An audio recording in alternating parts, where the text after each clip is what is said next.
Pozdravljeni, sem Jelena Isak-Kres, prevajalka iz stare in nove grščine.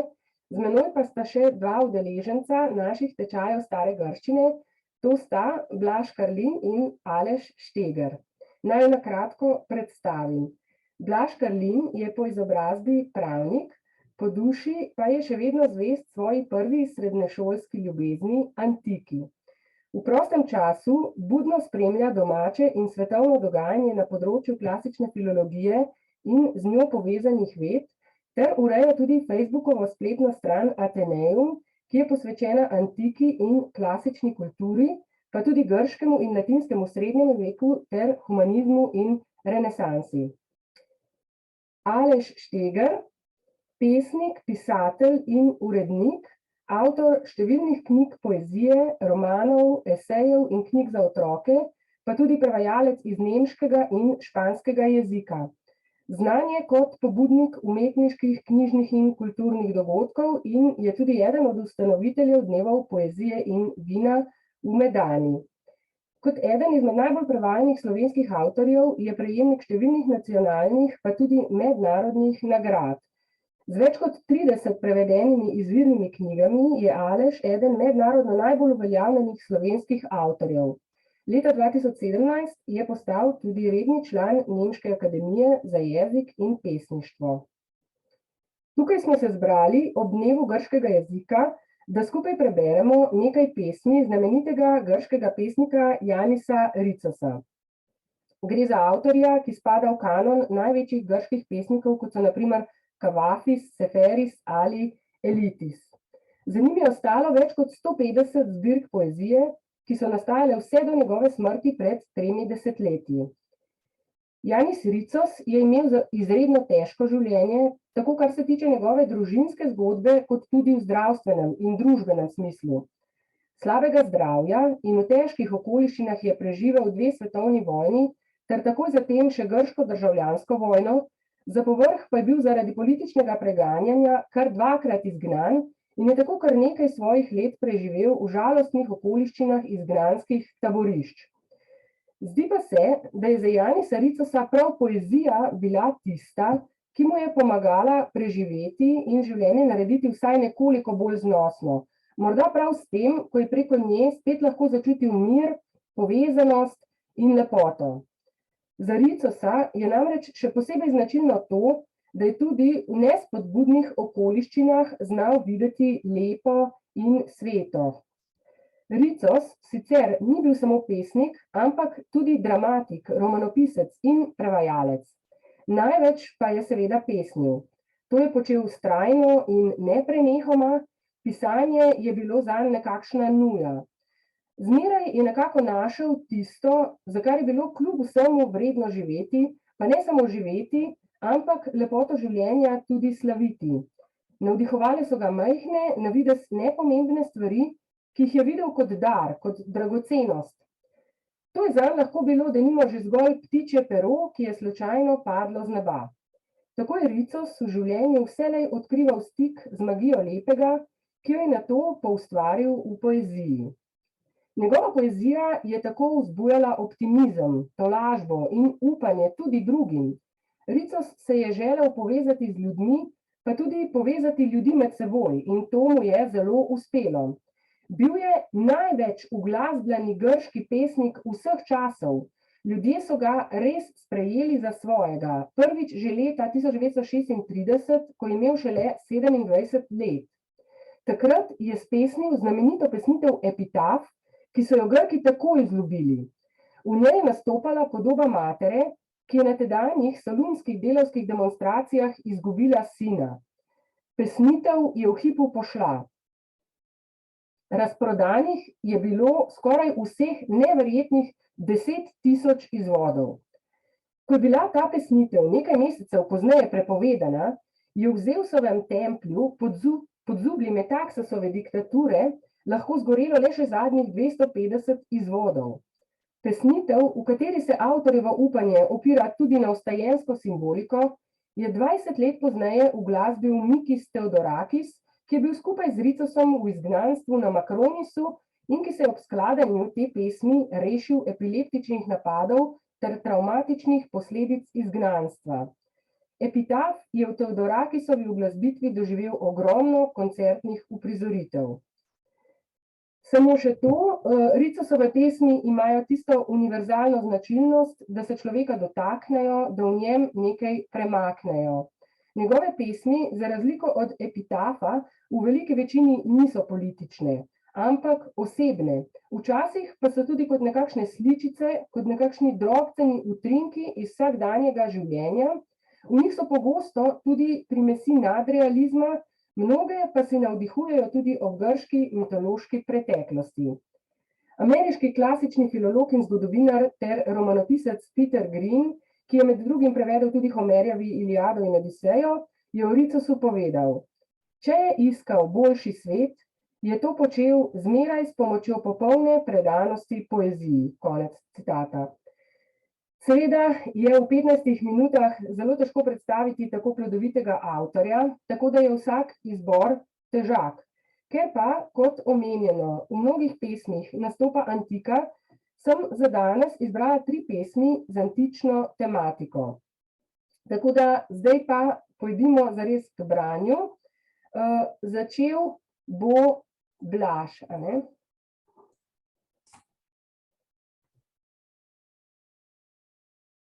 Ruševine starodavnega svetišča.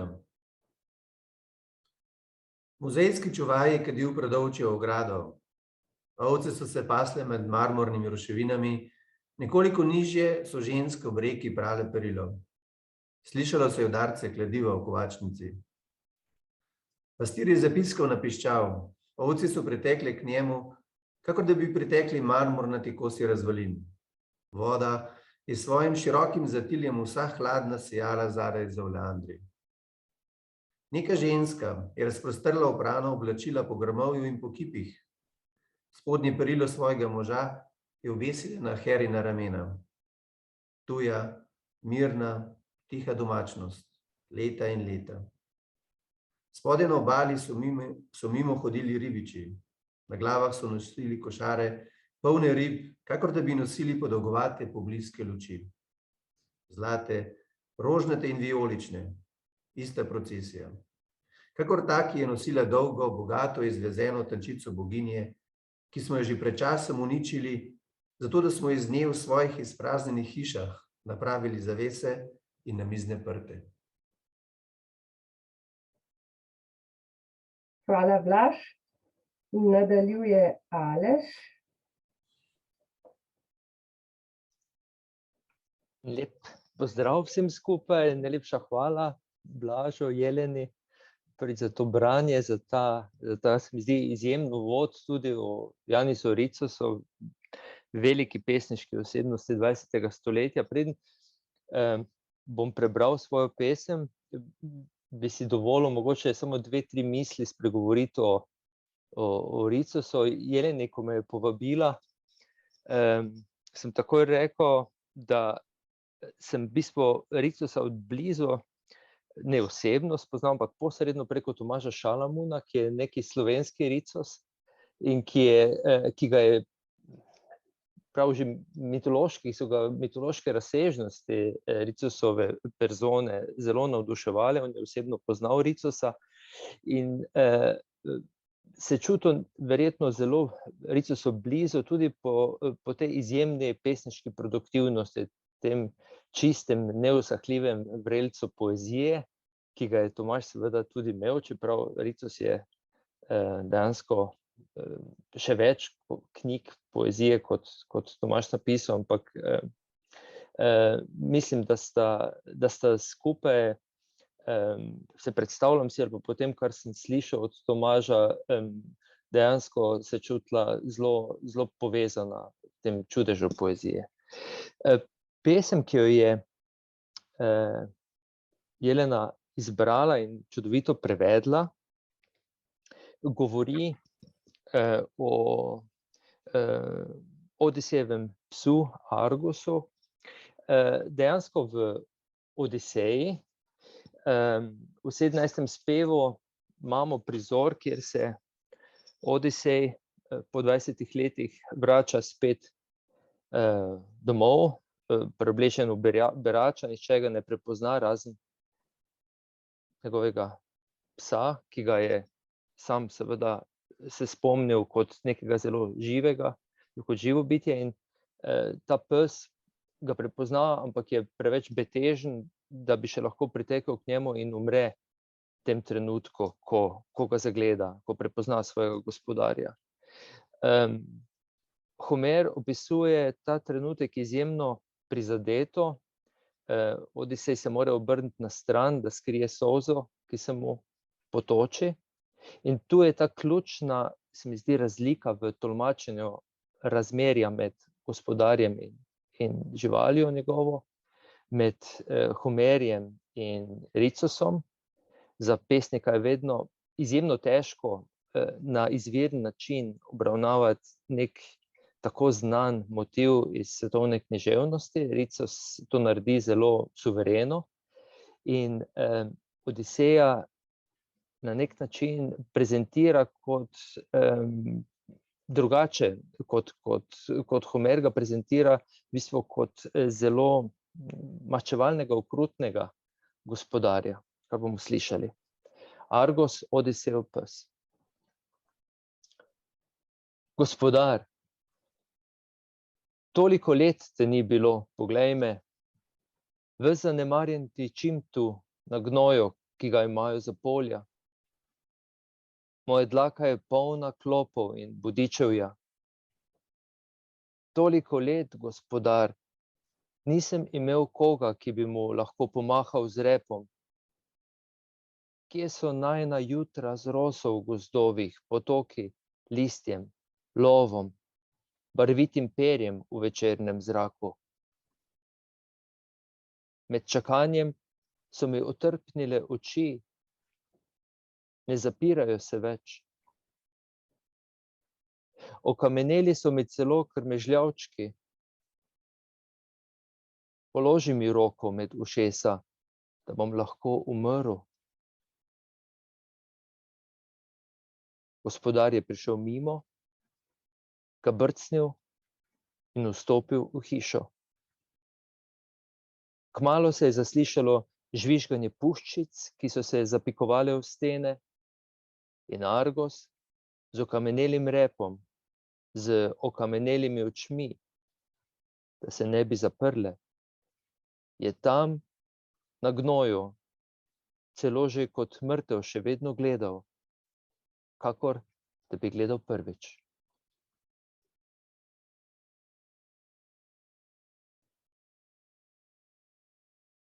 Najlepša hvala. Najlepša hvala, Aleš.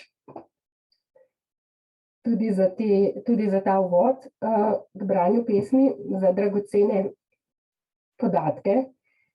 Meni se je nekaj zgodilo v grlu, upam, da bom lahko prebrala svojo pesem. Sledi namreč še ena pesem, ki je prav tako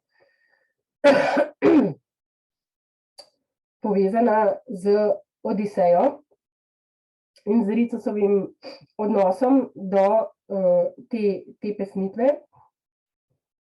In sicer ima naslov Penelopin obup. Penelopin obup. Ni šlo za to, da ga ne bi bila prepoznala v soju ognjišča. In niso bile krive beraške cape, preobleka. Ne, bila so vendar jasna znamenja. Brazgotina na kolenu, moč, prebrisan pogled. Prestrašena se je s hrbtom naslonila na zid in iskala kak izgovor. Kratek odlog, s katerim bi se izognila odgovoru in ne izdala svojih misli. Za tega moža je torej zapravila 20 let. 20 let čakanja in sanj za tega belobradega reveža, ki je ves prepojen s krvjo. Brez glasu se je spustila na stol. Počasi obrnila pogled k pobitim snubcem na tleh, kakor da bi gledala svoje lastne mrtve želje. Dobrodošel, mu je rekla, in slišala svoj glas, ki se ji je zdel ves tuj in oddaljen. V kotu so njene statve napolnile strop z rešetkastimi sencami. In vse ptice, ki jih je utkala s sijajnimi rdečimi nitmi po zelenem listju, so iznenada v tej noči vrnitve posivele in počrnele. Letale so nizko, nizko po ploskem nebu njene skrajne potrpežljivosti.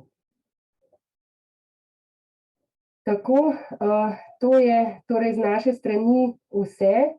Hvala za pozornost in nasvidenje.